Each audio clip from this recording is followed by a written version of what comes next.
ვიძახით რომ თიკო მე მგონი რაღაცა პრობლემა არის თუ გავაგზავნე არა დავით არ არის პრობლემა შეგიძლია ხო ოკეი კაი ხო ესე იგი ვამბობდით რომ სამშენებლო კომპანიის მიერ ანუ სამშენებლო კომპანიამ რა თანხად უნდა დაბეგროს ასეთ შემთხვევაში ბინები ხო თქვით რომ ამ ესე რა ქვია მიწის საბაზრო ფასით რა მაგრამ დაუშვათ მიწის საბაზრო ფასი არის $236,000 ხო ან ლარი რა აქვს მნიშვნელობა ეს გულისხმობს რომ ამაში არ შედის მეგობრებო დღეგი რა ამ ოპერაციას უბრალოდ ამაში ეს მოიცავს დღეგეს რა ანუ აქედან უნდა ამოვიღოთ დღეგე და ჩვენთვის საბაზრო ფასი იქნება 200,000 რა და შესაბამისად 200,000 დაიბეგრება დღეგეთი ან 200,000-დან დავიკვირთ დღეგეს რა ეგ არის მნიშვნელოვანი მომენტი ანუ თლიანი ღირებულება რაც არის ეგ ჩავთვალოთ რომ მაგაში დღეგე შესულია და შესაბამისად უნდა გავითვალისწინოთ ეგრე რა დაბეგრის მომენტში რომ ამოვიღოთ დღეგე და ძირიდან დავთვალოთ ფასი აი ჩვენ შემთხვევაში თუ მაგალითად 236,000 ლარიანი მიწა მივიღე მე ბინების სანაცვლოდ მაგ შემთხვევაში ჩვენთვის დასაბეგრი ბაზა იქნება 200,000-დან და არა 236,000-ის 18% რა დავითვლი 200,000-ის 18% და მაგას დავბეგრავ დღეგით რა ესე ვთქვათ ეგ იქნება უბრალოდ დღეგე გადასახდელი დღეგე ეგ რაც შეეხებოდა მიწების ბარტერით ზოგადად ბარტერულ ოპერაციას სამშენებლო ნაწილში ხო გარდა მაგისა ძალიან მნიშვნელოვანია ესე იგი სამშენებლო კომპანია მიცოდეს როდის მოუწევს დღეგეს გადახდა მის მიერ აშენებულ ბინებზე რა იმიტომ რომ ძირითადი ოპერაცია ხა როგორც პრაქტიკაში არის ხოლმე არის რომ კლიენტი წინასწარ იცხავს თანხას ავანსად ესე რომ ვთქვათ და მე ხდება მშენებლობა და ნუ საბრუნავ საშუალებად იყენებს რა ადრე იყო ეგრე რომ მივიღებდით თანხებს და როცა ბინებს გავყიდით და ავაშენებთ და გავყიდით უკვე მივაწოდებდით მაშინ ხდებოდა დღეგეს გადახდა ხო თუმცა ეს რაღაც გარკვეულწილად რადგან ბიუჯეტისთვის რაღაც პრობლემის ქმნიდა იმიტომ რომ მე ვიღაცებს ეს დღეგეს თანხა უკვე დახარჯული ქონდა და ვეღარ იხდიდნენ გადასახადებს მოკლედ სახელმწიფომ გადაწყვიტა რომ როცა ამ თანხებს მიიღებ ავანსად მოკლედ დაებეგრა რა ეს თანხები შესაბამისად იმის ცოდნა მე როდის მიწევს დღეგეს გადახდა ხო ძალიან მნიშვნელოვანია ესე იგი საოპერაციო საქმიანობის დაგეგმვის კუთხითაც რა სამშენებლო კომპანიაში იმიტომ რომ ზუსტად მინდა ვიცოდე როდის დააწובה ეს დღეგე ჩემს საბრუნავ კაპიტალს ხო ამიტომ როცა ჩვენ ეს სამშენებლო სექტორში მაგალითად ვსაუბრობთ ავანსის ნაწილზე ხშირად არის ხოლმე რომ ესე იგი მოდი ჯერ ვთქვათ ავანსი რა დროს არის ანუ ავანსი არნიშნავს რომ ყველა წინასწარ მიღებული თანხა ავანსია რა ამას აქვს 4 კრიტერიუმი რომელიც უნდა დააკმაყოფილდეს რა პირველ რიგში უნდა ვიცოდეთ რისთვის მივიღეთ ეს ავანსი რა სახულისთვის მივიღეთ ან მომსახურებისთვის უნდა ვიცოდეთ რა რაოდენობის და რა მოცულობის მომსახურების და საქონლისთვის მივიღეთ ასევე უნდა ვიცოდეთ რა ღირებულების საქონლებზე არის საუბარი და მომსახურებაზე და უნდა ვიცოდეთ ეს ჩვენს მიერ მოკლედ გაწეული საქონლე მიყიდული საქონლე და გაწეული მომსახურება იბეგრება თუ არა დღეგეთი რა ეს 4 თემა თუ ვიცი მაშინ უკვე შემიძლია განსაზღვრო ეს ავანსი არის თუ არა მაგრამ სამშენებლო სექტორს ეხლა რა აქვს ცოტა განსხვავებული რა რადგან ხშირად არის ეგეთი მომენტი როცა ადამიანს შენებარე სახში შეაქვს ხო ეს რა ქვია შენებარე სახლის ყიდვა და შეაქვს თანხები ამ შემთხვევაში შეიძლება სამშენებლო კომპანიამ ზუსტად ვერ უთხრას რა ფართობის მიყიდვაზე არის საუბარი რა შეიძლება უთხრას რომ რა ვიცი რაღაცა სხვადასხვა ან რო აშენდება კი არ იქნება 80 კვადრატი შეიძლება 91 კვადრატი იყოს რა და ამიტომ თითქოს ამით ჩანს რომ კომპანიამ სამშენებლო კომპანიამ არ იცის რა მოცულობის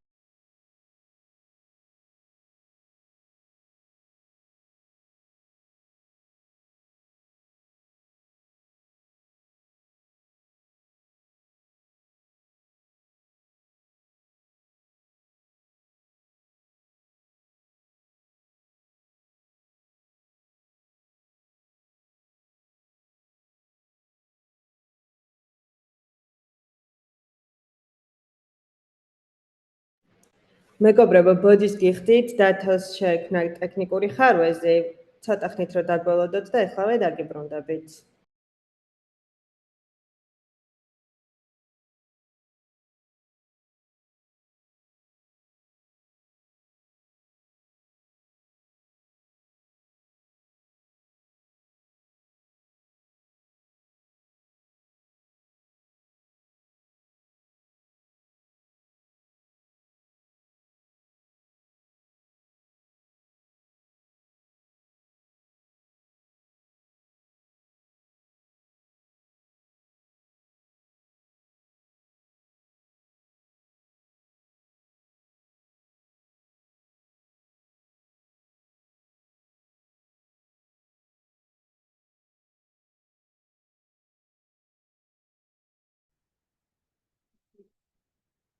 მეგობრებო, რაღაც ტექნიკური ხარვეზი იყო.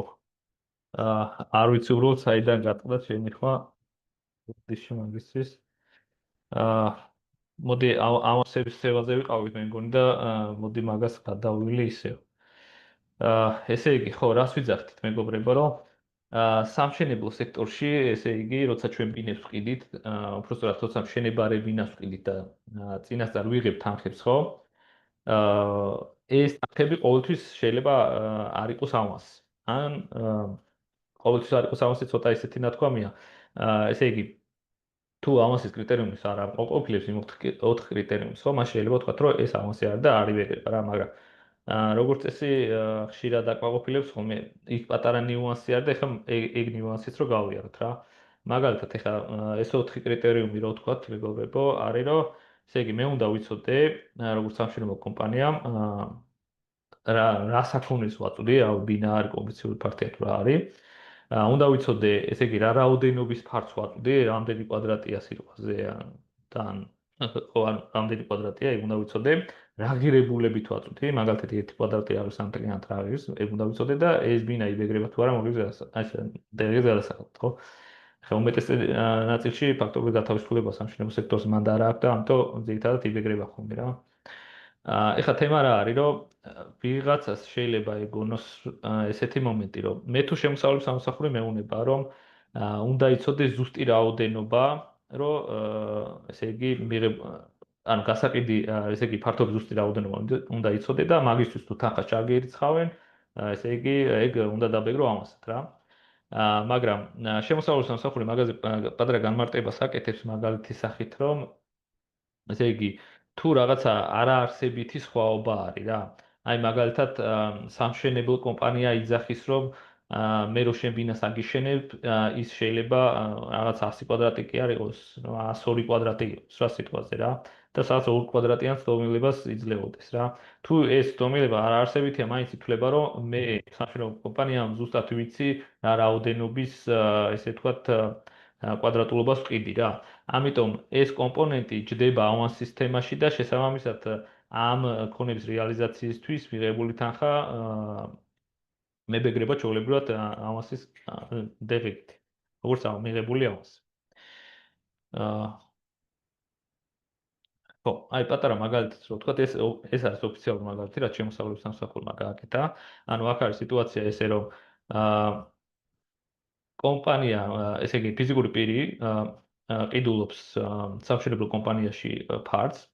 ეს ფართი რო დასრულდება მშენებლობა შეიძლება გამოვიდეს 80 კვადრატი, შეიძლება 90, შეიძლება 90. ზუსტად არ არის ცნობილი რა. თუმცა სანამ ეს აშენდება, მოკლედ ეს ფიზიკური პირი ამ ფართის ღირებულებას 50000 ლარს, მოკლედ იხდის წინასწარ. გამომდინარე იქიდან რომ წეღარ როგორც ვისაუბრეთ, ეს პატარა ცდომილება, ესე რომ ვთქვათ რა 80 იქნება, 82 თუ რაც იქნება, მოკლედ არაარსებითი ცდომილება ნიშნავს იმას, რომ მე სამშენებლო კომპანია ვიცი მაინც რამდენს ვყიდი რა. მეთვლება რომ ვიცი რამდენი კვადრატი გავყიდი. შესაბამისად, ეს ავტომატურად აღიარდება როგორც ამას. ეს არის ძირითადი ნიუანსი, რომელიც ჩვენ შევხვედრია, რომ ვიღაც ამტკიცებ და მოკლედ რადგან ზუსტად არ ვიცი რამდენი კვადრატი გამოუვა, მოკლედ მომხმარებელს მაგიტო ავბეგრავ მისგან მიღებულ თანხებს ავანსად, ესე რომ ვთქვათ რა. და ამიტომ ძალიან მნიშვნელოვანია ეგეც რომ ვიცოდეთ. რაც შეეხება ახლა მცირე მეწარმეს, ეს ახლა ახალი შესული არის კანონში ცვლილება, მოკლედ ჩვენმა სახელმწიფომ გადაწყვიტა, რომ შენებლობაზე თუ ჩვენ ესე იგი მცირე მეწარმეებს ვასაქმებით და მაგით ესე რომ ვთქვათ საშემოსავლო გადასახადს ვზოგავდით, მოკლედ გითხრა რომ ეს თქვენი შეღავათი არ არის, ამიტომ ესე ვთქვათ მოხსნა მცირე მეწარმეებს მოხსნა ესე ვთქვათ სამშენებლო მომსახურების გაწევის უფლება რა, მცირე სტატუსის ქვეშ. და აქ ერთი მნიშვნელოვანი მომენტია, რომ მცირეს ზოგადად ესე სულ არ ეხსნება მაგის მომსახურების გაწევის უფლება, უბრალოდ ეხსნება მხოლოდ იმ შემთხვევაში, თუ საწარმოს ორგანიზაციას ან მეწარმე ფიზიკურ პირს უწევს ამ მომსახურებას, ხო? ეს მომსახურება ძირითადად 3 ჯგუფში ერთიანდება, რომელიც ესე იგი სტატისტიკის სამსახურის მიერ გამოქვეყნებული ეკონომიკური საქმიანობის კლასიფიკატორში ივარდება.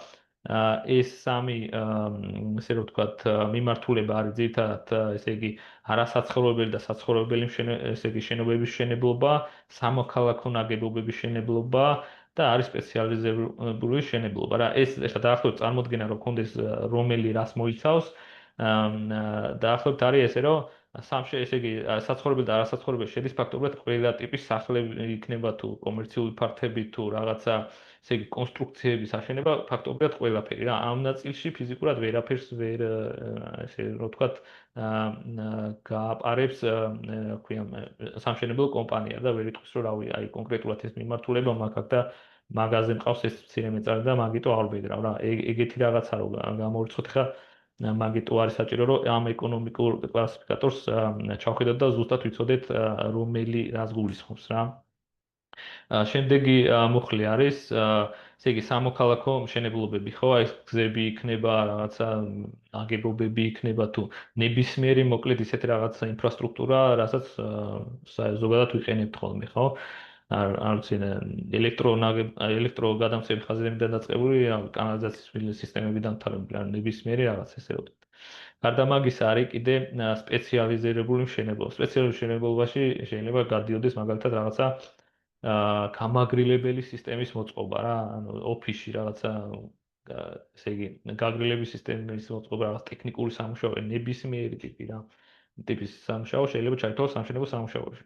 ანუ ამიტომ ძალიან შეზღუდულია, აი ფაქტობრივად 99% შეზღუდული აქვს მცირე მეწარმეს რომ რაღაც ისეთ საქმიანობა მოიფიქროს, რაც არ ჩაითვლება სამშენებლო საქმიანობა და მაგაზე იტყვის რომ ეს არ მეთვლება და მაგიტომ მოდი როგორც მცირე ისე დამბეგდე რა.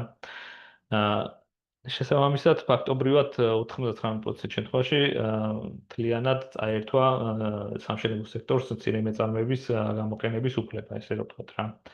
გამოყენების უფლება გულისხმობს დაბეგრის შეღავათის კუთხით, თორე ისე ჩვეულებრივად შეუძლიათ რომ ჩვენ დაიქირავონ, ოღონდ იმ მეწარმის სტატუსით გატარდება ეგ ყველაფერი და თვითონ ფიზიკურ პირებს მოუწევთ მე რომ გადაიხადოს შესაბამისი გადასახადები რა.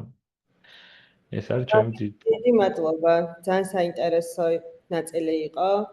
საკმაოდ ბევრი თავისებურებებით ხასიათდება საგადასახადო მიმართულებითაც სამშენებლო სექტორი და მნიშვნელოვანი არის რომ საქმიანობის დროს ეს საკითხები გათვალისწინებული იქნას, რადგან სამომავლოდ თავი ავირიდოთ ჯარიმებისგან. მადლობა კიდევ ერთხელ.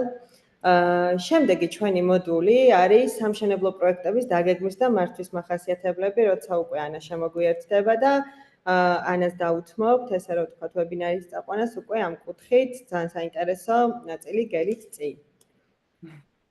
ანა, გამარჯობა კიდევ ერთხელ. გამარჯობა.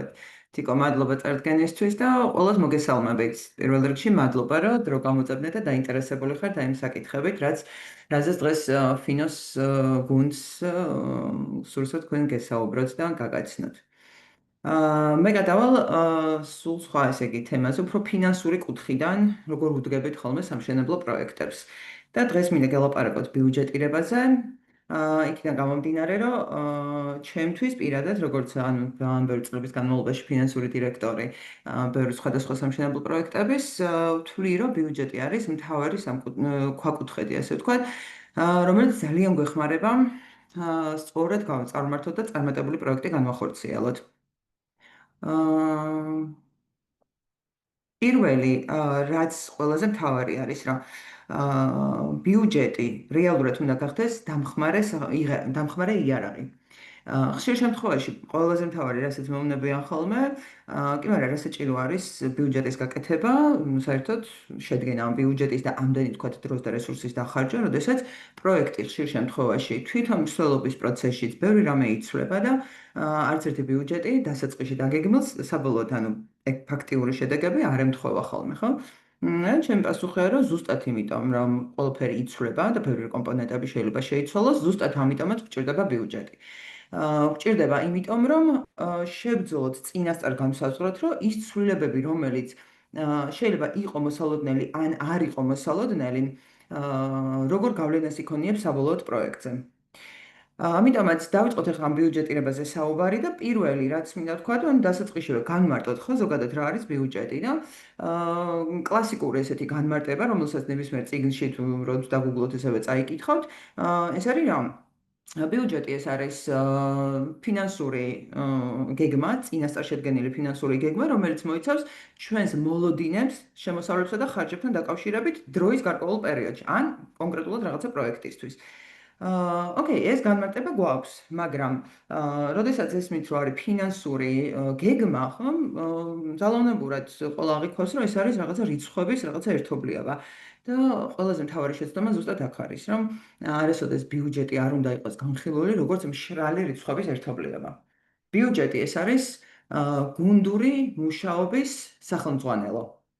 და აი ზუსტად ამაში არის მისი სპეციფიკა, რომელიც გვეხმარება, რომ სინქრონიზირებულად იმუშაონ პროექტთან დაკავშირებული გუნდის წევრებმა, ესენი შეიძლება იყვნენ დაწყებული არქიტექტორი, დიზაინერი, დეველოპერი, გაყიდვების დეპარტამენტი, უშუალოდ თვითონ მშენებლების გუნდი და ესე შემდეგ. ანუ აი ამ გუნდის წევრებს შორის რომ ხდებოდეს სინქრონული მუშაობა და რაც მე საბოლოო ჯამში უკვე წარმატების შედეგი უნდა გახდეს, ხო? აი ზუსტად ამაში გვეხმარება ბიუჯეტი. და თვითონ ბიუჯეტირების პროცესიც. იმისთვის რომ ჩვენ კარგი და ესეთი გამოსაყენებელი იარაღი შევქმნათ ამ ბიუჯეტის სახით, პირველ რიგში აუცილებლად გვჭირდება მიზანი. საერთოდ ყველაფერს ხო რაღაცა სანამ საქმეს დავიწყებთ, თუ მიზანი არ არის მკაფიოდ განსაზღვრული, ხო? ამ შემთხვევაში უკვე რაღაც გარკვეული საშიშროების წინაშე ვდგევართ და მკაფიო განსაზღვრულს ჩვენ ვეძახით ესეთ smart მიზანს, ანუ smart ფორმატში, ხო? ქართულად ეს არის აბრევიატურა, რომელსაც ხა ქართულად რო განმარტოთ, ჩვენი მიზანი უნდა იყოს აუცილებლად კონკრეტული, გაზომვადი, მიღწევადი, შესაბამისი, ჩვენი მოთხოვნების შესაბამისი და აუცილებლად რაღაცა დროში შეზღუდული, ანუ დროის რაღაცა მონაკვეთზე გათვლილი, ხო? კი ბატონო, ამ შემთხვევაში თუ ჩვენს მიზანს ესე კონკრეტულად ჩამოვაყალიბებთ, აი იქიდან უკვე შეგვიძლია დავიწყოთ ჩვენ ბიუჯეტირებაზე საუბარი. და პატარა მაგალითი მინდა მოგიყვანოთ, აი რატო არის ეს განსხვავებული, რატო არის საჭირო მიზანი და როგორ მოქმედებს ბიუჯეტირებაზე, ხო? ნებისმიერი სამშენებლო პროექტი ჯერ თავიდან იწყება იდეით. ჯერ ჩნდება იდეა, რომ თქვათ პირობითად, ну გვაქვს მიწის ნაკვეთი, ან შეიძლება იყიდება მიწის ნაკვეთი და ინვესტორს ან მფლობელს ან რაღაცას უნდათ რომ გადაწყვიტონ, რომ ღირს კი, მაგრამ ამ პროექტის დაწყება. ანუ ასეთ შემთხვევაში მიზანი არის უბრალოდ გადაწყვეტილების მიღება. გვიღირს თუ არა აი ამ პროექტში ინვესტიციის ჩადება და ზოგადად პროექტის დაწყება. და ესეთ დროს უკვე ჩვენ ვიყენებთ არსებობს ბიუჯეტის სხვადასხვა ტიპები, სხვადასხვა სახეობა, ასე ვთქვათ, ბიუჯეტის. და ასეთ დროს ჩვენ ვიყენებთ ხოლმე უფრო top down estimation-ი, ანუ ზემოდან ქვემოთ ვიწყებთ, ესე ვთქვათ, სვლას და მსხვილი, გამსხვილებული რაღაცა მონაცემებით ხდება ბიუჯეტირება, ბიუჯეტის შედგენა. გამსხვილებულში რას გულისხმობ, როდესაც მაგალითად თუ გვაქვს მიწის ნაკვეთი, ნიშნავს რომ კაირტკაური კოეფიციენტები ვიცით და შესაბამისად ვიცით რა რისი, ანუ რა მოცულობის და რა ფართის შენობის აშენება შეგვიძლია, ანუ ნებართვა რაზე გვაქვს.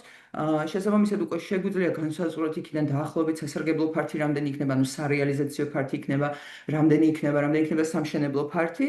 და ზოგადად თუ ვიცით უკვე ბაზარზე ვართ და ვიცით რომ პირობითად აი იმ კონკრეტულ მიწის ანუ იმ უბანში პირობითად რომ ვთქვათ $1500 ღირს ერთი კვადრატული საცხოვრებელი ფართი, ანუ შეგვიძლია უკვე განსაზღვროთ, ხო, რამდენი იქნება ჩვენი შემოსავალი, შეგვიძლია განსაზღვროთ რამდენი იქნება ჩვენი ხარჯი, აი ესე ძალიან უხეშად მსხვილი რიცხვებით ვიღებთ მე გადაწყვეტილებას, უბრალოდ ვიღებთ სურათს, რა მოგება შეიძლება რომ ამ პროექტმა მოიტანოს. და ძირითადად ხშირ შემთხვევაში დამფუძნებლები ან მიწის მეპატრონები ან ინვესტორები ზუსტად ესეთ დონეზე იღებენ ხოლმე გადაწყვეტილებას ჩადონ თუ არა ფული აი ამ თქვათ პროექტში, ხო?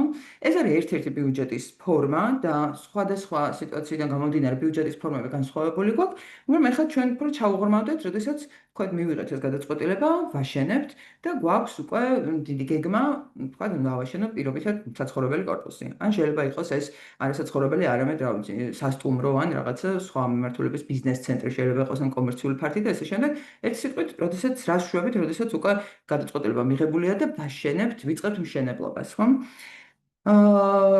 ბიუჯეტის თვითონ პროცესში, როგორც ვთქვით, ანუ დასაწყისში, ხო, ეს არის გუნდის მუშაობის, ასე ვთქვათ, შეხმატკივრებულად მუშაობის ინსტრუმენტი, დამხმარე ინსტრუმენტი, უფრო სწორად. ზუსტად აი აქ არის რომ თავარი რომ ბიუჯეტირების პროცესში აუცილებლად უნდა იყოს ჩართული მთელი გუნდი, ანუ კომპანიის ყველა დეპარტამენტი, ყველა საჭირო ადამიანი. და თავარი არის რომ ბიუჯეტი უნდა იყოს ისეთი ფორმატით შედგენილი, უნდა ინარჩუნებდეს მოქნილობას. ზუსტად იმისთვის, რომ ცვლილებები, რომელიც მოსალოდნელია ან არ არის მოსალოდნელი და მაგრამ მაინც შეიძლება გაჩნდეს ამ მშენებლობის პროცესში, ზუსტად აი ამ ცვლილებებზე ადაპტირების უნარი რო ქონდეს ბიუჯეტს და მე ხუმრობით ესეთ ბიუჯეტს ეჯაილურ ბიუჯეტს ვეძახი, ხო? ანუ მოქნილი, რომ ნებისმიერი ცვლილების შემთხვევაში ჩვენ შეგვეძლოს უკვე რომ დავინახოთ შედეგები. ანუ მოხდა ცვლილება და რა შედეგს მაძლევს. რა შედეგს მაძლევს როგორც შემოსავლის, ხარჯების, ასევე დაფინანსების სტრუქტურის კუთხით. და პირველ რიგში, რასაც ვაკეთებთ, აუცილებლად უნდა გავითვალისწინოთ project management-ში გვაქვს ესეთი, როგორ ვთქვათ, სამი ძირითადი მახასიათებელი, ხო, რომელიც ნებისმიერ პროექტისთვის გვჭირდება. ეს არის, უნდა განვსაზღვროთ, ანუ პროექტის დასაწყისში უნდა განვსაზღვროთ ვადები, ანუ რა დროში, თქვათ, პირობითად თუ ეს არის მშენებლობა, ხო, სტანდარტულად შეიძლება 2 წელი ჭირდება, ხო, თქვათ, ესეთი корпуსი შეიძლება, ეს არის უბრალოდ პატარა სახლი, რაღაც საკუთარი სახლის მშენებლობა, შეიძლება მან 1 წელი ან რამდენიმე თვით საკმარისი იყოს, ხო, ამის დასასრულებლად. ანუ ვადა უნდა განისაზღვროს აუცილებლად კონკრეტული, ესე ვთქვათ, დედლაინები, როდის ვიწყებთ, როდის ვამთავრებთ და ვადებში ასევე იგულისხმება მაილსტოუნები, ანუ ის ძირითადი მომენტები, რომ თქვათ, პირობითად საძირკველი როდის მთავრდება, კარკასის მშენებლობა როდის მთავრდება და ესე შემდეგ. ანუ კონკრეტულად უნდა გაიწეროს ეს კონკრეტული ვადები. ხარისხი. მნიშვნელოვანია განსაზღვროთ ხარისხი. და ხარისხს რომ ვამბობთ, შეიძლება ავტომატურად გაუჩნდეს ყოველს მოსაზრება, რომ ხო, კაი ხარისხი გვინდა ყველას, ხო? კარგი ხარისხი, მაგრამ აქ იგულისხმება რა სტანდარტებს უნდა აკმაყოფილებდეს ჩვენი შენობა. ხო, პირობითად 51 სტანდარტი ცალკე კი ბატონო რაც გვევალდებულება, ასე ვთქვათ, და უნდა დავიცვათ, მაგრამ ამის გარდა კიდე არის სხვა მეორე სტანდარტები. უნდა მივიღოთ გადაწყვეტილება, ანუ რას ვაშენებთ რეალურად, ხო? რომელ სტანდარტს, რომელ წესს უნდა შეესაბამებოდეს და აქვე იგულისხმება დამკვეთის მოთხოვნები. ანუ მთავარი არის განსაზღვროთ რა მოთხოვნები აქვს დამკვეთს, პირობითად საცხოვრებელს ვაშენებ და უნდა რომ აივნები იყოს რაღაცა, ვიცი, მოპირკეთებული რაღაცით ან შეიძლება რამე სხვა ბასეინი უნდა რომ მაინც და მაინც ბოლო სართულზე ეყოს, ხო? ანუ კონკრეტული მოთხოვნა ხარისხში იგულისხმება კონკრეტული მოთხოვნების დაკმაყოფილება, ეს იქნება სტანდარტი, ეს იქნება დამფუძნებლის, რა ქვია, მფლობელის ან ინვესტორის მოთხოვნა თუ ესე შემდეგ. და მესამე კომპონენტი არის უკვე უშუალოდ ეს ბიუჯეტი, რომელზეც დღეს ჩვენ ვსაუბრობთ, ხო? განსაზღვროთ ბიუჯეტი, ეს ნიშნავს, რომ ყველა ის ელემენტები, რომელიც ჩართული არის რომელიც გვჭირდება ამ პროექტის განხორციელების პროცესში, ანუ ყველაფრის ამის ბიუჯეტი და მთლიანობაში ჯამური ბიუჯეტი იყოს განსაზღვრული.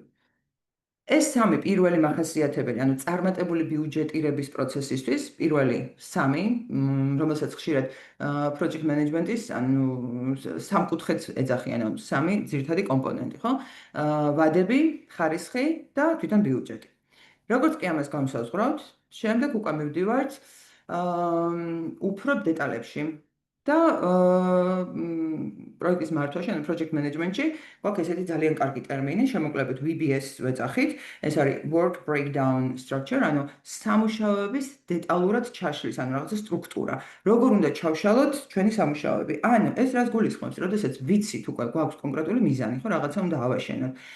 თქვათ პირობითად იყოს საცხოვრებელი корпуსი, ხო? რა ეტაპებისგან შედგება? ანუ მაქსიმალურად უნდა ჩაიშალოს დეტალურად ყველა ეტაპი. და ეს ეტაპები შეიძლება როგორც წესი კომპანიები საბოლოო ჯამში თვითონ საქართველოში ყოველ შემთხვევაში თვითონ შეიმუშავებენ ხოლმე აი ამ breakdowns, ანუ ესე ჩაშლას. თუმცა არსებობს ამის ესე ვთქვათ გარკვეული სტანდარტები, მაგალითად project management ინსტიტუტიც გვთავაზობს თავის რაღაცა guidelines-ებს, ISO სტანდარტებშიც ერთ-ერთი სტანდარტი ვთქვათ არეგულირებს თავის რეკომენდაციებს გვაძლევს და კიდევ მაგალითად არსებობს რაც საქართველოში ძალიან ხშირად ვიყენებთ ხოლმე ჩვენ სამშენებლო პროექტებში, ეგრეთ წოდებული უნიფორმის კლასიფიკაცია. ეხლა თქვენ ხედავთ ამ კლასიფიკაციის მარტივ მაგალითს, ხო? და რას ნიშნავს ეს? ანუ კლასიფიკაცია მშენებლობასთან დაკავშირებული ყველა ეტაპები ჩაშლილია ამ კლასიფიკაციაში. ანუ ეხლა სიმარტივისთვის მოგიტანეთ უფრო მარტივი ფორმა და როგორც ყოველთვის ჯერ ვიწყებთ საძირკვლით, მე გვაქვს კინაბეტონი, ფასადის ნაწილი, თუ რაღაცა სპეციფიური შენობაზე არის საუბარი, მაგალითად სასტუმრო გვინდა ავაშენოთ და მას უნდა გქონდეს რაღაცა დამხმარე ფასილიტები, ხო, შეიძლება ბასეინი გჭირდებოდეს, შეიძლება ჭირდებოდეს მაგალითად ფიტნეს ცენტრი ან რაღაცა ესე შემდეგ, ხო? ამიტომ ამ ეტაპებსაც გამოვყოფთ, ასე ვთქვათ, ჩვენ სტრუქტურაში. შეგვიძლია გამოვიყენოთ, მოკლედ, უნიფორმატის სტანდარტი, ამის მიხედვით ჩავშალოთ და პირველი ეს არის ზედა დონის, ეხლა თქვენ რასაც უყურებთ, ეს არის ზედა პირველი დონის, ასე ვთქვათ, ჩაშლა და შემდეგ ამას უკვე მოყვება უფრო დეტალური ჩაშლა, ანუ თითოეული მუხლი, ანუ თითოეული პირველი დონის მუხლის ჩაშლა ხდება უფრო ქვედონეებად, ხო? პირობითად საძირკველი, როდესაც ვიწყებთ საუბარს საძირკველზე, რა ეტაპებისგან შედგება? ანუ იმისთვის, რომ ჩვენ ეს საძირკველი დავასრულოთ, ჯერ დავიწყოთ, რომ მიწის სამუშაოები არის გასაკეთებელი და ძალიან მარტივად ხო მიწის მოჭრა არის საჭირო, მიწის გატანაა საჭირო, თუმცა იქ შეიძლება შეგხვდეთ პირობითად კლდოვანი ზედაპირი, რომელსაც სხვანაირი დამუშავება ჭირდება. თავისი სპეციფიკა შეიძლება ქონდეს, ხო, იმ კონკრეტულ მიწის ნაკვეთს. მიწის სამუშაოების შემდეგ უკვე ფილის დასხმა, მოჭიმა, რკინა-ბეტონის კონსტრუქციის უბრალოდ აგება თვითონ ბეტონი რამდენი დაგჭირდება, არმატურა რამდენი დაგჭირდება, ასე შემდეგ, ასე შემდეგ. ანუ თითოეული უნიფორმის აი ეს breakdown-ი, ანუ ჩაშლა, ზუსტად მოიცავს აი ამ ყველა ეტაპებს, რომელსაც ჩვენ გავივლით მშენებლობის პროცესში. დამთავრებული აი ეს ბოლო ჩაბარების ეტაპამდე. როგორც წესი ხოლმე ხშირ შემთხვევაში, უბრალოდ უფრო მეტად რეკომენდირებული არის, რომ გქონდეთ, ან თუ ამ ბიზნესში ხართ და თუ ეს არ არის ერთჯერადი თქვათ პროექტი, ხო, სამშენებლო და თუ ხართ, ჯობია რომ კომპანიას გქონდეს ეს breakdown-ი, ანუ ჩაშლა ძალიან დეტალური და უშუალოდ თითოეულ პროექტთან დაკავშირებით უკვე ავსებთ თითოეულ მუხლს. ანუ კონკრეტულად რაც თქვენ პროექტს უკავშირდება. მთავარი კიდევ შემდეგი, როდესაც იმის მერე რაც გაკეთდება ეს VBS-ი და თან VBS-ის გაკეთებაშიც აუცილებლად ერთვება რამდენიმე აი ეს არ არის მხოლოდ ერთი ადამიანის გასაკეთებელი, ხო? აუცილებლად ყველა საჭირო სტრუქტურა, ასე ვთქვათ, თუ დეპარტამენტი თუ ადამიანი უნდა იყოს დაკავებული აი ამ VBS-ის შედგენით. აქ ზუსტად ისიც იგულისხმება, რომ მაგალითად საცხოვრებელს თუ ვაშენებთ კორპუსს, რომელსაც როგორც წესი მშენებლობის პროცესშივე ვიწყებთ გაყიდვებს და რეალიზაციებს, ასევე ეს პროცესიც, ვთქვათ, გაყიდვების დეპარტამენტი უნდა იყოს ჩართული, რომ დაიგეგმოს, ანუ აი როდიდან ღირს უკვე გაყიდვების დაწყება. სულ დასაწყისში თუ მაგალითად აქვს კომპანიას და ამ კონკრეტულ პროექტს, ესე ვთქვათ, ფუფუნება, რომ დასაწყისშივე კი არ გაყიდოს, არამედ გაყიდოს რაღაცა ეტაპზე მისული, აი ვთქვათ, კარკასი დაასრულა და შემდეგ დაიწყოს რეალიზაცია, ხო? შესაბამისად, აქ ფინანსებიც გჭირდებათ, ფინანსების დეპარტამენტიც გჭირდებათ, რომ გაანალიზოთ და ყველა ეტაპი პროექტის დასაწყისიდან დასრულებამდე VBS-ში უნდა იყოს ჩაშლილი. როგორც კი მოხდება ესეთი დეტალური ჩაშლა, დონეებად, შემდეგ უკვე ვაკეთებთ რესურსების მიკუთვნებას. და project management-ში გვაქვს სამი ძირითადი რესურსი, ყველაზე მთავარი რესურსი. პირველ რიგში ეს არის მასალები და მასალებში ჩვენ მოვიაზრებთ არა მარტო სამშენებლო მასალებს, არამედ აქ შედის ასევე ტექნიკა, დანადგარები, აღჭურვილობა, რაც გჭირდება ზოგადად სამშენებლო პროცესში. პირველი ელემენტი ეს არის, მეორე ელემენტი ეს არის მუშახელი, ანუ შრომითი დანახარჯები და მესამე აუცილებელი არის ვადები. ანუ VBS-ში ჩამოწერილ თითოეულ ეტაპს უნდა განესაზღვროს მისთვის საჭირო მასალები, მისთვის საჭირო შრომითი რესურსები და ამ ეტაპისთვის საჭირო დროითი რესურსები. ანუ ვადები რა ვადებში უნდა შესრულდეს, დაიწყოს დასრულდეს ეს რაღაცა კონკრეტული ეტაპი. ის როგორც კი ეს ჩაშლა და რესურსების მიკუთვნების ეტაპი დასრულდება, ესე ვთქვათ, ეს არის როგორ ერთგვარი საშინაო სამუშაო არის, ასე ვთქვათ, როდესაც კომპანიის სხვადასხვა დეპარტამენტები ერთად იკრიბებიან, მსჯელობენ ამ საკითხებზე, თავარი არის, რომ აქ არაფერი არ გამოგრჩეს. და ყოველთვის სასურველი არის ხოლმე, რომ ყავდნენ, შეიძლება დაგჭირდნენ კონსულტანტები, არა მარტო ჩვენი კომპანიის სტაფი, არამედ კონსულტანტები, პირობითად, მაგალითად, შეიძლება დაგჭირდეს, აი სასტუმროს თუ აშენებ, შეიძლება ხმის ინჟინერი დაგჭირდეს, ან შეიძლება დაგჭირდეს ფასადის განათების ძალკე სპეციალისტი, ამაზე დავიხმაროთ, ხო? თავარი არის, რომ აი ეს VBS-ი იყოს დეტალურად ჩაშლილი და რესურსები სწორედ მიკუთვნებული. ეს არის პირველი ეტაპი ბიუჯეტირების, წარმატებული ბიუჯეტირების პირველი ეტაპი. როგორც კი ამ პროცესს, ასე ვთქვათ, გავივლით, შემდეგ უკვე გადავდივართ უშუალოდ ბიუჯეტირების, ანუ ბიუჯეტირებაში უკვე გულისხმობ თანხების მიკუთვნებას, ხო? რა თანხა უნდა მივაკუთვნოთ, რა გვიჯდება ეს თითოეული ეტაპი დეტალურად ჩაშლილი.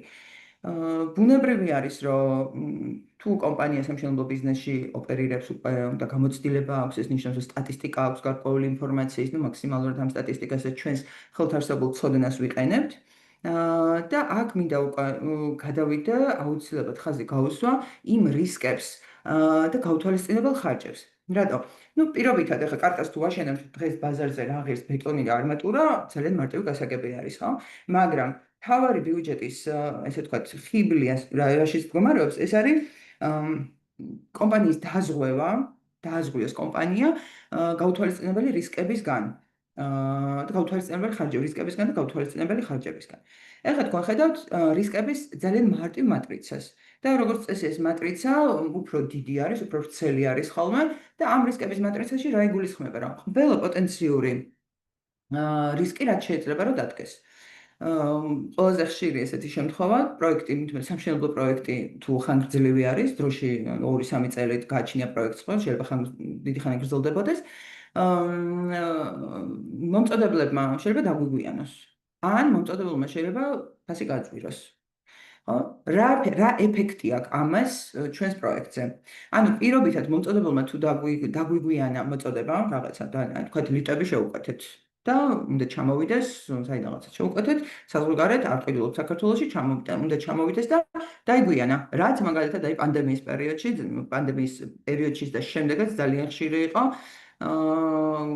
დაგვიანებები, თქვათ, ტრანსპორტირების, ანუ ლოჯისტიკის სერიოზული პრობლემები იყო, ხო, ამ ბიზნესში. რა ეფექტი ექნება ამას ჩვენს იმაზე, რა ქვია, პროექტზე უშუალოდ? 1-დან 5-მდე ესეთ სკალაზე ვაფასებთ ამ ეფექტს. ანუ მოწოდებელმა დააგვიანა, რა ეფექტი აქვს? პირობითად ვთქვათ, რომ ამის ეფექტი არის საკმაოდ მაღალი, 4 კოეფიციენტით შევაფასოთ და ალბათობა. როგორი არის ამისი ალბათობა, ხო? შესაბამისად ალბათობასაც ვაფასებთ 1-დან 5-მდე სკალაზე, მივანიჭებთ ქულას, ასე ვთქვათ, ხო?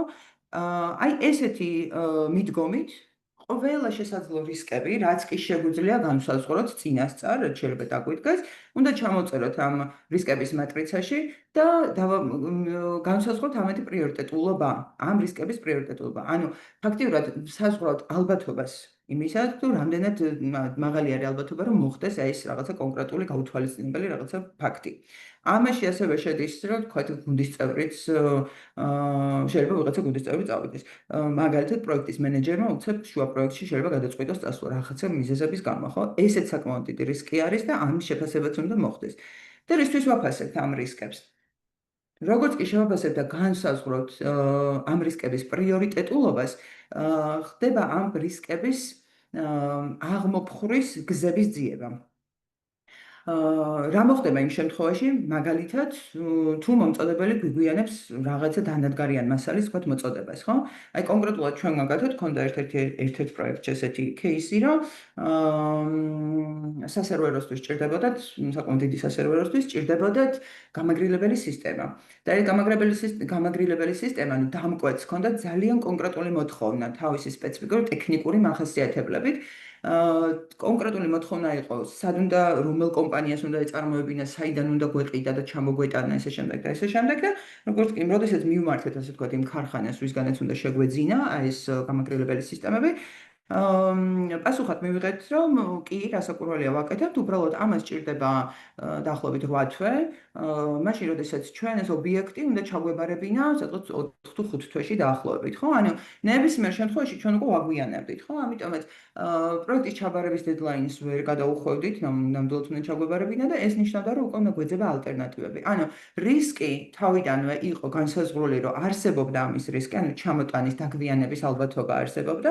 შესაბამისად, უნდა დავიწყოთ ზომების ძიება და როგორც კი კონკრეტულად გავარკვიეთ, რამდენი ხნით იყო დაგვიანება, მოსალოდნელი დაგვიანება, დაახლოებით 3 თვე გამოდიოდა, დავიწყოთ ალტერნატიული გზების ძიება.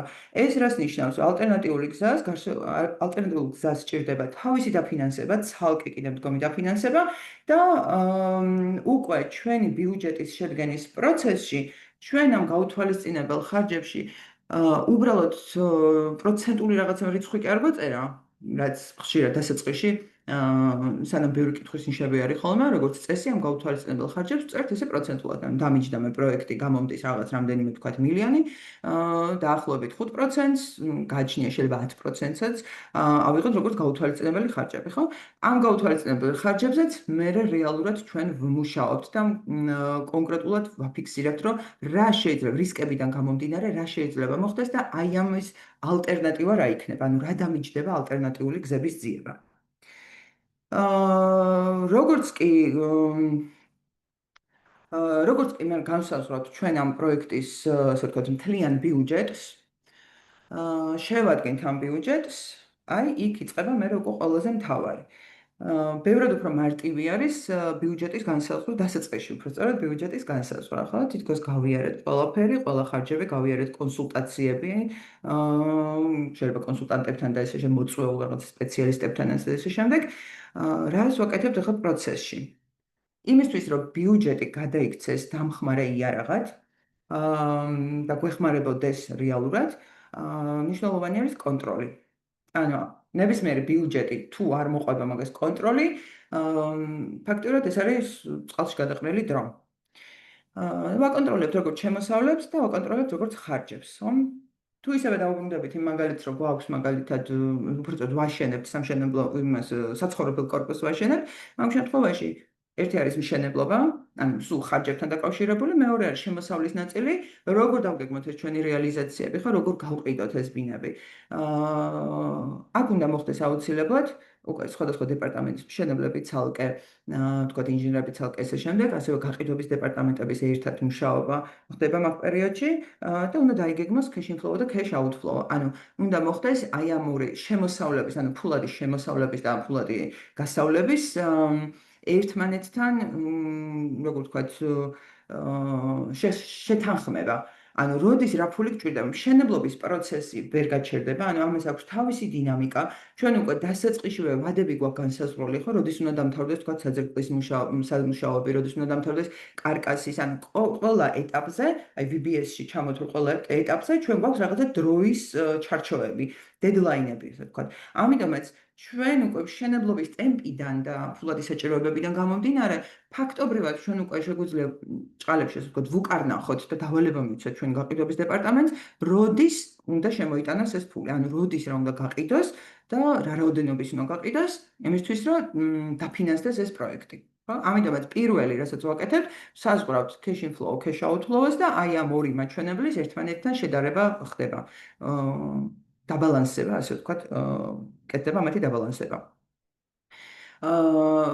პროექტში როგორც კი დავიწყებთ მუშაობას, პროექტის განხორციელებას, აუცილებლად ვიწყებთ მე უკვე საწყისი ბიუჯეტზე სულ პერიოდულად გვჭირდება შედარება, დაგეგმილის და ფაქტობრივის შედარება. სამშენებლო პროექტებში ეს რეკომენდირებული არის, რომ მინიმუმ თვეში ერთხელ გავაკეთოთ.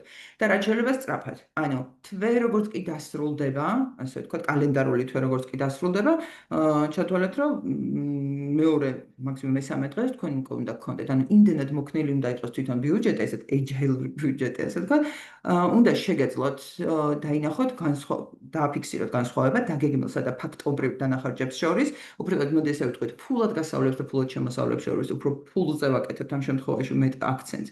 რომ ჩვენი მიზანი ამ შემთხვევაში არის, რომ პროექტი დავაფინანსოთ, არ შემოგვაკლდეს ფული, რომ არ შეჩერდეს სამშენებლო პროცესი, ხო?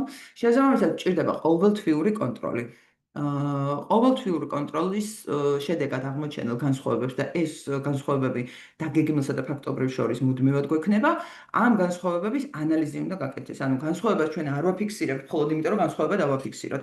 განსხვავებას ვაფიქსირებთ იმისთვის, რომ გავაანალიზოთ, რამ გამოიწვია ეს განსხვავება, ხო, რატო ჩამორჩი ბიუჯეტს, ან რატო გადავაჭარბე ამ ბიუჯეტს. და ეს ანალიზი უკვე შემდეგ უნდა ამ ანალიზის იმპლემენტაცია უნდა გავაკეთოთ შემდეგი პერიოდის ბიუჯეტებში. ანუ ეს ბიუჯეტი, რაც თავიდან დავგეგმეთ, აუცილებლად უნდა იყოს ყოველთვიურად ჩაშლილი ასე ყოველთვიურ საქმეებად და ყოველთვიური შედარება უნდა ხდებოდეს.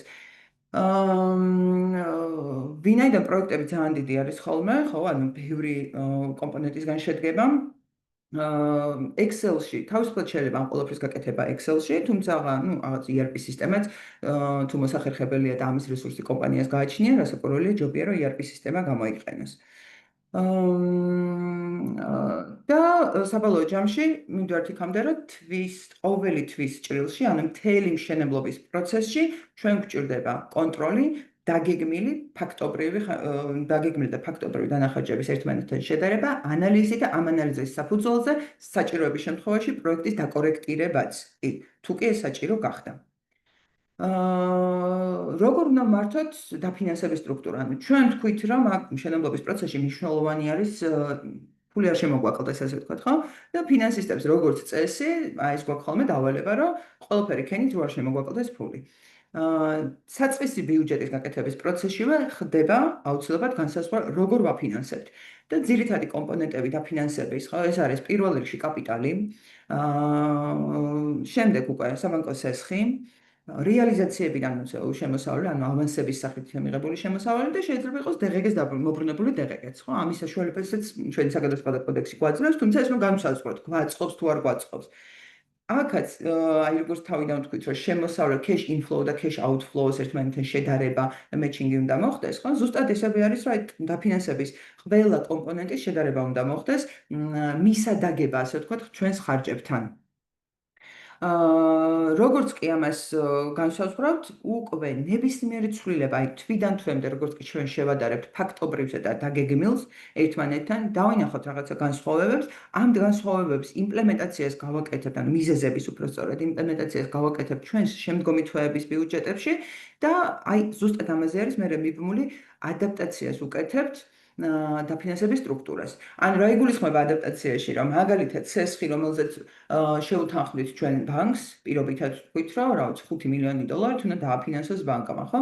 შესაბამისად, ეს 5 მილიონი როგორ ავითვისოთ? ან დამტკიცებული გვაქვს ლიმიტი, მაგრამ აი როგორ უნდა ავითვისოთ? ჩვენი რეალიზაციებიც კი ქონდა დაგეგმილი რაღაცა გაყიდო, თქვა პირობითად ვამბობ, რომ თვეში უნდა გავყიდოთ რაღაცა 5 ბინა, დასაწყისში მაგალითად მეტი არ მინდა. გვაწყობს ეს გეგმა? ანუ მისაღებია თუ იქნებ მეტი თუ მაქვს რესურსი რომ ნაკლები გავყიდო და ასე ვთქვათ შემოვინახო ეს ჩემი ბინები და რო დასრულდება უფრო ძვირად გავყიდო, უფრო გაზრდილი ფასით, საბაზრო ფასით გავყიდო, ხო? შესაბამისად დაფინანსების სტრუქტურაც თვიდან თვემდე, როდესაც ხდება ანალიზი ბიუჯეტის და დაგბიუჯეტებული და ფაქტობრივი შედეგების, აი ზუსტად იქ ხდება დაფინანსების სტრუქტურის ანალიზით და ცვლილება საჭიროების შემთხვევაში. კი ბატონო, ეს ყველაფერი რო გავაკეთეთ და ამას მივყვებით მთელი პროექტის, ასე ვთქვათ, ბოლო ეტაპამდე, დასრულებამდე. აქ კიდევ ერთი ნიუანსი არის, რაზეც მინდა რომ გამოვახილო ყურადღება, ხო? თუ სამშენებლო ბიზნესში ვართ და კომპანიას ერთი კი არა, არამედ რამდენიმე პროექტი აქვს ერთდროულად სამართავი, რამდენიმე სამშენებლო პროექტი, აი აქ ჩნდება ხოლმე, ასე ვთქვათ, დისკომფორტები. და რეალურად ეს დისკომფორტები საბოლოო ჯამში არის დაკავშირებული რესურსების არასწორ გადანაწილებასთან.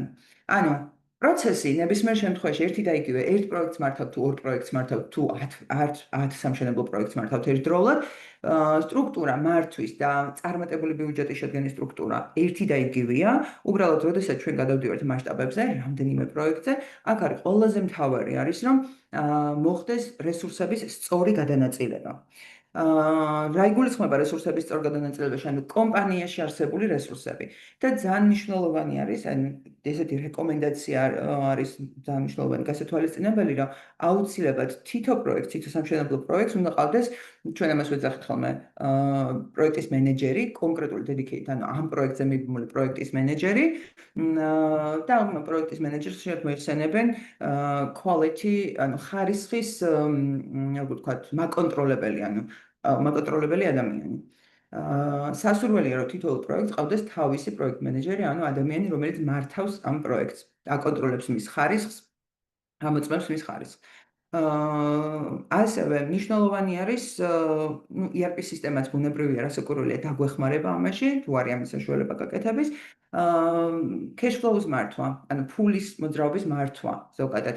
როდესაც კომპანია რამდენიმე პროექტს მართავს, ესეც შესაძლებელი არის, რომ ასე ვთქვათ, გაკეთდეს საერთო სალარო და შეიძლება ესეთი შემთხვევაც მოხდეს, რომ ერთ პროექტში იმაზე მეტი ფული შემოვიდეს, ვიდრე მაგალითად იმ მომენტში გვჭირდება. და არსებობს ესეთი სწორი ფინანსური მართვით, ეს ერთი პროექტის ფული შეგვიძლია დროებით სხვა პროექტისთვის გამოვიყენოთ, ხო? რატო ვაკეთებთ მაგალითად ამას, რომ ზედმეტად მაგალითად პროექტის სესხით არ დავტვირთოთ და კიდე დამატებითი ხარჯები, პროცენტული ხარჯები ჩვენ კიდე არ დავამატოთ, არ დავამძიმოთ ფინანსურად ჩვენი პროექტი. მონიტორინგი, პერიოდული მონიტორინგი განსაკუთრებით როდესაც რესურსების გადანაწილებაზე ვსაუბრობთ, ხო, ადამიანური რესურსები არის აქ ყველაზე ესეთი მნიშვნელოვანი, ხო, რომ ფიზიკურად ჩვენმა თანამშრომლებმა შეძლო ნამდვილი პროექტის ერთდროულად მართვა. ანუ პირველ რიგში დაგეგმვა, ტაიმლაინების შეთანხმება, რესურსების სწორი მიკუთვნება და შემდეგ უკვე ამ პროცესების მონიტორინგი.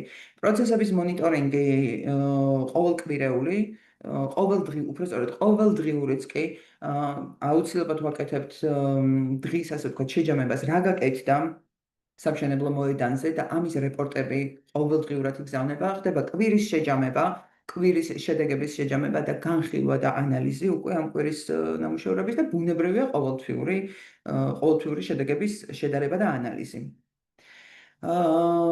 შემდეგ სლაიდზე რო გადავიდეთ, უცებ გვინდა რომ დროში რახან ვართ შეზღუდულები. როდესაც ვსაუბრობთ ბევრ პროექტის ერთდროულად მართვაზე, განსაკუთრებით მნიშვნელოვანია კომუნიკაციის ტექნიკები, ანუ კომუნიკაციის არხები. დღეს არსებული ყველანაირი არხის გამოყენება არის რეკომენდირებული. ჯგუფების შედგენა, WhatsApp-ი, ასე შემდეგ სხვადასხვა რაღაც ქსელებში, მან შეიძლება შიდა ჯგუფი, შიდა რაღაც ქსელი კონდეს კომპანიას და სწრაფი კომუნიკაციისთვის, ანუ მიზანი არის სწრაფი კონკრეტული კომუნიკაცია. რეპორტინგი. ანუ პროექტის დასაწყისშივე უნდა იყოს შეთანხმებული რეპორტების ფორმები. ან მაგალითად ის რეპორტი, რაც არის ყოველდღიურად სტატუს რეპორტი, ხო, რა გაკეთდა მაგალითად პროექტში სამშენებლო მოედანზე. უნდა გქონდეს წინასწარ შეთანხმებული ფორმატი, რომელსაც კომპანია ადგენს სხვა დანარჩენ თანამშრომლებთან კოორდინაცია, ან მათთან შეთანხმებით. შევიმუშავებთ ესეთ რეპორტის ფორმას, ყოველდღიური, ყოველკვირეული, ყოველთვიური და ამ რეპორტებით ვმუშაობთ. ანუ სტანდარტიზაცია ხდება კონკრეტულად რეპორტების, სადაც აისახება ყველა ის ინფორმაცია, რომელიც ჩვენ გვჭირდება, არა მარტო ბიუჯეტის, როგორც ბიუჯეტის ნაწილში, ანუ რა ქონდა დაგეგმილი და რა შევასრულეთ, არამედ სხვა დანარჩენიც, ანუ არაფინანსური სხვა დანარჩენი კომპონენტებიც, ხო? სამუშაოები რა ქონდა დაგეგმილი, არა მარტო თანხობრივად, არამედ მოცულობის დონეზე, რა რაოდენობის სამუშაო უნდა გავკეთებინე, მაგალითად, რამდენი კვადრატული კედელი უნდა აგოშენებინა, ხო? ასევე ეს მონაცემებიც უნდა იყოს ასახული აი ამ ტიპის რეპორტებში. და კომუნიკაციის ტექნიკებში ძალიან რეკომენდირებული არის, ანუ პროექტის მენეჯერის მხრიდან ყოველდღიური დილის, ასე ვთქვათ, გამომხნევებელი მიტინგები. ეს არის იმისთვის საჭირო, რომ ყოველდღიურად გუნდმა მთლიანობაში იცოდეს ვინ როდის რას აკეთებს. ანუ საქმის გადანაწილება რო ხდებოდეს და მართვა საქმის რო ხდებოდეს სისტემატიზირებულად. უცებ ეხლა გადავიდეთ შემოსავლის ნაწილზეც და ყველაზე მნიშვნელოვანი პროექტის წარმატებულობისთვის ასევე ყველაზე მნიშვნელოვანი არის, რომ არ გაგვექცეს ოცნებები. ანუ გულისხმობ იმას, რომ ჩვენი შემოსავლები რეალობას შეესაბამებოდეს. და ამ რეალობის დანახვისთვის რასაკვირველია პირველ რიგში კომპანიის გამოცდილება ბევრად მნიშვნელოვანი არის, მაგრამ აუცილებელი არის საჭირო გამოვიყენოთ ის კვლევები, რომელზეც ხელი მიგვიწვდება, ხო? კვლევები, რომელსაც დებს მაგალითად TV's კაპიტალი, გალტენდაგერტი, ანუ კოლიერსი, უშმანი და ბევრი სხვა ესეთი კვლევითი ორგანიზაციები, რომლებიც პერიოდულად თქო თვეში ერთხელ აქვეყნებენ ბაზრის მიმოხილვებს, ტენდენციებს ბაზარზე, რო თქვა საცხოვრებელი ბიზნესი, საცხოვრებელი კორპუსები და სხვადასხვა ახალაშენებული ძველი უბნების მიხედვით, რა ფასებია, რა სჭირს, რა ემართება ფასებს, ანუ დინამიკა როგორი არის, ხო, ზრდისკენ არის, კლებისკენ არის. ასევე არსებული ვითარების გათვალისწინება, ხო, რა ხდება, მათ შორის შეიძლება პოლიტიკურ-ეკონომიკური ვითარებების გათვალისწინებაც გავითვალისწინოთ, როდესაც გეგმავთ ჩვენს შემოსავლებს. ანუ რა მოვა ჩვენს გასაყიდ ფასს, არა მარტო დღეს, დღეს მაგალითად ვიცით რა არის, მაგრამ ტენდენცია როგორი არის, ანუ გაიზრდება თუ ზრდისკენ მიდის თუ კლებისკენ. ამიტომაც მთავარი კომპონენტი არის, რომ ჩვენ ძალიან რეალისტური ინფორმაცია, მაქსიმალურად უბრალოდ რეალისტური ინფორმაცია გქონდეს შემოსავლების ნაწილშიც. რომ შევაჯამოთ მოკლედ ეს ბიუჯეტირების ეტაპი, ანუ მთლიანობაში ბიუჯეტირების ეტაპი, გვჭირდება რა? უნდა ვიყოთ საკმაოდ დეტალურები. ანუ ვიწყებთ აი თავიდან რაც ახსენეთ top down estimations, ხო? თავიდან ვიწყებთ ძალიან გამსხვილებული მუხლებით და მე ნელ-ნელა ეტაპობრივად ჩავდივართ უფრო სიღრმეებში და რაც უფრო სიღრმეებში ჩასვლას შევძლებთ და დეტალურად გაანალიზებას ეტაპი VBS-ი რაც უფრო დეტალურად იქნება ჩაშლილი, მით უფრო უკეთესი იქნება და მით უფრო სასარგებლო იქნება ჩვენი ბიუჯეტი წარმატებული პროექტის წარმატებით დასრულებისთვის. Excel-ი ფანტასტიკური იარაღი არის. ოღონდ ჭირდება სწორი გამოყენება, თუმცა Excel-თან ერთად ძალიან კარგი იქნება ERP სისტემის გამოყენებაც, ხო? თუ კომპანია მოირგებს და ამაზე კიდე ცალკე რესურსს დახარჯავს, იმიტომ რომ ესეც საკმაოდ ისეთი შრომატევადი და რთული თემა არის ERP სისტემის საკუთარ პროექტებზე მორგება. კოორდინაცია, მართვა, სწორი მართვა, სწორი დაგეგმვა, რესურსების სწორი გადანაწილება. კვლევებზე მუდმივი კონტროლი, იმისთვის რომ შემოსავლები რეალური მაქსიმალურად რეალური გქონდეს და ჩვენი ფანტაზიებში არ დავიკარგოთ. და გაუთვალისწინებელი ხარჯებისთვის გარკვეული რეზერვები. ანუ ის რაცაც რისკების მატრიციდან გამომდინარე ვთქვათ ვისაუბრეთ. ანუ ფაქტიურად ეს სამი ძირითადი როგორ თქვა შემაჯამებელი რეკომენდაცია არის, რომელიც გათვალისწინებად მოგცემს საშუალებას დაგვაზღოს მაქსიმალურად და მოგცემს საშუალებას რომ წარმატებული ჩვენი პროექტი დავამთავროთ წარმატებით და ბიუჯეტი გავხადოთ დამხმარე იარაღად და გუნდის მართვის სწორი იარაღად ინსტრუმენტად. სულ ეს არის რაც მინდა და თიკავ დღეს გამეზიარებინა. ძალიან საინტერესო იყო, ეჯაილური ბიუჯეტი იყო, ძალიან საინტერესო. ეგ მიგნება, რომ რაც შეიძლება მოქნილი იყოს კომპანიისთვის ბიუჯეტირება და ესე იგი რეალისტური, რომ მე მიყვეს სამომავლოდ და უკვე იხელმძღვანელოს ამ ყველაფრით. დიდი მადლობა, ანა, ძალიან საინტერესო. მადლობა თქვენ. მეგობრებო, შეგახსენებთ, რომ შეგიძლიათ მოიწეროთ Q&A სექციაში თქვენი კითხვები, თუ რაიმე დაგიგროვდათ და შემაჯამებელ ნაწილზე გადავალ უკვე ჩვენი ვებინარის. ჩვენთვის ანამაც ძალიან ბევრი ისაუბრა ამ საკითხთან დაკავშირებით, რომ ბიუჯეტირების კომპონენტი არის მნიშვნელოვანი მათ შორის, როდესაც ყველაზე მეტად მნიშვნელოვანია იმ დროს, როდესაც ხდება რამდენიმე პროექტის მშენებლობის განხორციელება კომპანიის მხრიდან და ამ დროს გვაქვს გასათვალისწინებელი ბევრი ისეთი საკითხი, რაც ბიუჯეტირებას ეხება და ბიუჯეტირების დეტალებს შეიცავს. ანამ ასევე გვირჩია, რომ იყოს რომელიმე ან Excel-ის თვლიანი ERP სისტემა, რომლის მეშვეობითაც თქვენ შეძლებთ, რომ სწორად აკონტროლოთ მშენებლობის პროცესი. შესაბამისად, რადგან ბიზნესის მხრიდანაც ხშირად იყო უკვე წამოსული ამ საკითხების საჭიროება, ჩვენ დავუთმეთ დრო და ფინანს მხრიდან შეიქმნა ესეთი პროექტი და სერვისი, რომელიც არის სამშენებლო სექტორისთვის განკუთვნილი და ან დაფუძნებულია იმაზე, რომ სწორად განახორციელოთ ეფექტური მენეჯმენტი სამშენებლო პროცესის და ეს შემდეგ ჩვენთვის უზრუნველყოფდეს ზრდას ჩვენი კომპანიისა სამომავლოდ. ცოტას მოგიყვებით ჩვენი სერვისის შესახებ და შევეცდები, რომ დემო ვერსია დაგიპრეზენტიროთ, რის საშუალებითაც დღეს მოგცემს ჩვენი ვებინარის ფორმატი. ჩვენ ვიმუშავეთ ამ პროექტზე სიმეტრია პარკთან ერთად, თუმცა დღეს ვაგრძელებთ უკვე სხვა მნიშვნელოვან კომპანიებთან ერთად საქართველოს ბაზარზე, რომ ერთად გავაძლიეროთ ესე რომ ვთქვათ და მათ საჭიროებებზე იყოს მორგებული და გავითვალისწინოთ ესე რომ ვთქვათ ბიზნესის საჭიროებები.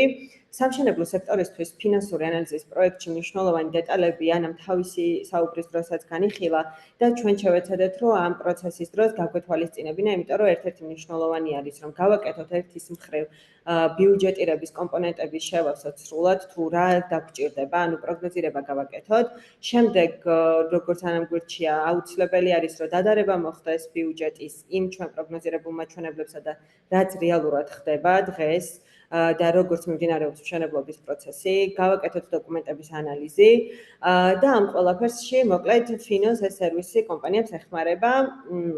ჩვენ ვახდევთ დოკუმენტების ანალიზს, ჭიდრო ურთიერთობაში ვართ ბიზნესთან, რაც გულისხმობს იმას, რომ კონკრეტულად მათ საჭიროებებზე მორგებული ანალიზის სისტემა დგება და ასევე ვითვალისწინებთ იმას, რომ ბიზნესთან ერთად მართოთ რისკები.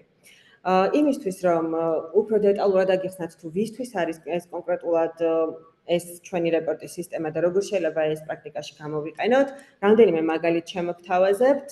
მაგალითად, თუ ხართ სამშენებლო კომპანია, რომელიც განვითარებაზეა ორიენტირებული და სურს რომ გააკეთოს ბაზრის ანალიზი, გარემოში უფრო მეტად ადაპტირდეს და ბაზრის ათვისება მოახდინოს, ჩვენი რეპორტი ამაში დაეხმარება მას, რადგან იქ არის მნიშვნელოვანი კომპონენტები, რაც ბაზრის ტენდენციებზე ხაზს უსვავს და შეუძლია რომ ამ კუთხით მნიშვნელოვანი ინფორმაცია მიიღოს. ასევე მართოს რისკები და ფინანსური რისკებისგან თავი დაისხვიოს, cash in and cash out პროცესები, რაზეც ანაც გვესაუბრა, მოკლედ იყოს რეპორტინგის სახით გაწერილი და შემდეგ ამის გავლა ხდებოდეს ბორდზე, მოკლედ ამის უზრუნველყოფას ჩვენი სერვისი შეძლებს. ასევე ვაკეთებთ, როგორც უკვე აღნიშნე, ბიუჯეტირებას და პროგნოზირებას, რა იყო პროგნოზირებული მაჩვენებლები, თუ როგორ უნდა წასულიყო თითოეული ეტაპი და რა არის დღეს ამ მონაცემების შედგენა და შემდეგ ერთმანეთთან დადარება. ეს ინფორმაცია დაეხმარება თუ თქვენ გაქვთ მობილიზება ინვესტორის მხრიდან სამშენებლო პროექტების და თანხის მობილიზება ხდება ინვესტორების მხრიდან. ინვესტორი ძალიან კარგად ხედავს რეპორტის მეშვეობით თუ რა ეტაპზეა მშენებლობის პროექტი და როგორ ხდება განხორციელება.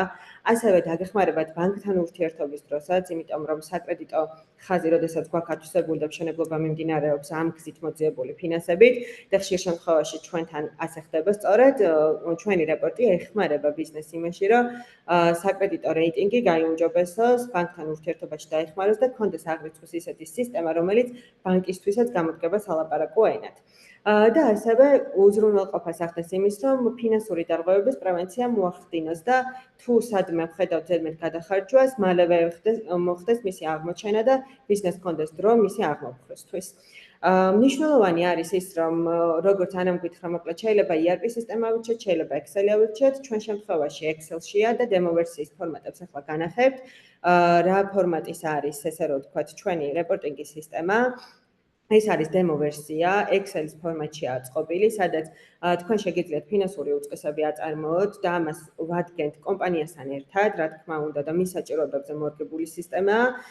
თვეების მიხედვით შეგიძლიათ როგორც ნახოთ შესაძარისი პერიოდი, ნებისმიერი თვეები, რაც ისი მოფილტროაც თქვენ გსურთ და რომელი პერიოდისაც თქვენ გსურთ და ეს არის ძალიან კომფორტული, იმიტომ რომ Excel-ის ფორმატშიც კი შეგიძლიათ რომ მარტივი თულებით გაფილტროთ შესაძარისი თვეები, ნახოთ სხვაობები და შემდეგ უკვე გრაფიკების მეშვეობით გიჩვენოთ თუ სად გაქვთ გადაცდენა, რამდენი პროცენტიანია გადაცდენა და ასე შემდეგ. მაგალითად, გვაქვს ასევე cash flows დადარება ბიუჯეტთან, პროგნოზირებულთან, ასევე მოგებას არ არის ექსტრაპოლაციის მონაცემებია შესული რეპორტინგში. შესრულების ანგარიშს ვაკონტროლებთ, თუ რა შესრულდა, რა გქონდა ხარჯები, როგორც ასევე ადმინისტრაციული, ასევე სამშენებლო პროექტის უშუალოდ და ერთ-ერთი მნიშვნელოვანი ეტაპი არის ბაზრის კვლევის მონაცემები და გრაფიკები, რომელიც ნებისმიერი თვის პერიოდზე მარტივად შეძლებთ, რომ თქვენ ნახოთ ბაზართან მიმართებაში სხვადასხვა კვლევის მონაცემებზე დაფუძნებით თქვენთან როგორ მეყევობს მაგალითად შესხების თანაფარდობა პირობითად რო ვთქვათ როგორ არის როგორ გაქვთ გადახრები ბაზართან მიმართებაში როგორი არის საპროცენტო განაკვეთის ინდექსები ქვეყანაში და ასე შემდეგ. ანუ ეს რეპორტინგი მთლიანად მოიცავს იმ ბიუჯეტირების მნიშვნელოვან კომპონენტს, რაც სამშენებლო სექტორს ეხმარება თავისი ბიზნესის წარმატების მიღწევაში. საბოლოოდ, რაც გვინდა, რომ დღეს საჩუქრის სახით და თქვენ მადლობის ნიშნად გადმოგცეთ, ვინაიდან დაესწარით ჩვენს ვებინარს და იყავით ჩვენთან ერთად, არის ის, რომ გთავაზობთ თითოეულ დამსწრეს სურვილის შემთხვევაში საკონსულტაციო შეხვედრას ფინოსგან და შეგიძლიათ, რომ დაგვიკავშირდეთ, აუცილებლად გამოგიგზავნით კიდევ ერთხელ საკონტაქტო ინფორმაციას და შეგვიძლია, რომ კონსულტაციები გაგიწიოთ და ასევე უფრო დეტალურად ჩავიდეთ ჩვენი რეპორტინგის სისტემის დემო ვერსიის პრეზენტირებაში და თქვენზე მორგებული საჭიროებები ამოვიღოთ და ასევე თუ სამომავლოდ იქნებით დაინტერესებული, რომ ერთად შევქმნათ მსგავსი რეპორტინგის სისტემა და გამოიყენოთ მოკლედ ეს შესაძლებლობა, ჩვენ subscriber-ებს გთავაზობთ 10%-იან ფასდაკლებას სერვისზე. ყველა თქვენგანს გადმოგეგზავნებათ ვებინარის ბოლოს შემაჯამებელი მეილი ჩანაწერი და ასევე ვაუჩერი და თუ დაინტერესებული იქნებით, აუცილებლად დაგვიკავშირდით. მზად ვართ მოკლედ თანამშრომლობისთვის, ახალი გამოწვევებისთვის, ახალ კომპანიებთან ურთიერთობისთვის და იმედი გვაქვს, რომ დაგეხმარებით სამომავლოდ, როგორც აგრეთვე და ისე ფინანსური მიმართულებებით. თუ კითხვები არ გაქვთ, დასასრულისკენ წავიყვანთ უკვე ვებინარს. ერთი კითხვა ჯერჯერობით შემოსული ვებინარის განმავლობაში Q&A ჩანართში, რომელსაც წავიკითხავ. დავით, საგადასახადო ნაწილს ეხება კითხვა და გთხოვ რომ შენ ჩაგვერთო.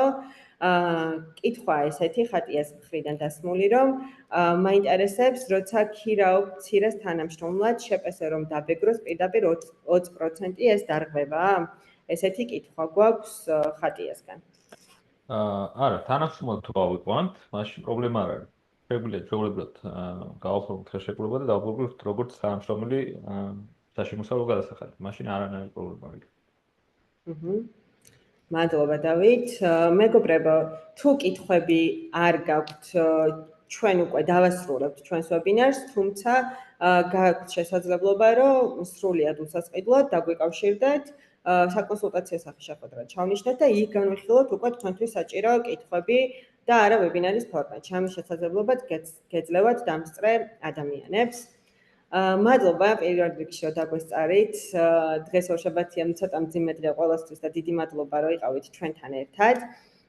აი კიდევ შემოვიდა კითხვები. ჩანაწერი გამოგეგზავნებათ, ხათუნას კითხვაა რომ ჩანაწერი გამოგეგზავნებათ თუ არა და ჩანაწერი აუცილებლად გამოგეგზავნებათ, პრეზენტაციაც გამოგეგზავნებათ და ჩვენი საკონტაქტო ინფორმაციებით რომ თქვენ მერე შეძლოთ ჩვენთან ადვილად დაკავშირება თუ შეძლებთ და თუ გექნებათ სურვილი. მადლობა კიდევ ერთხელ ყველას დასწრებისთვის, დაგემშვიდობებით, ბედნიერ საღამოს გისურვებთ და ველოდებით თქვენგან უკავშირს.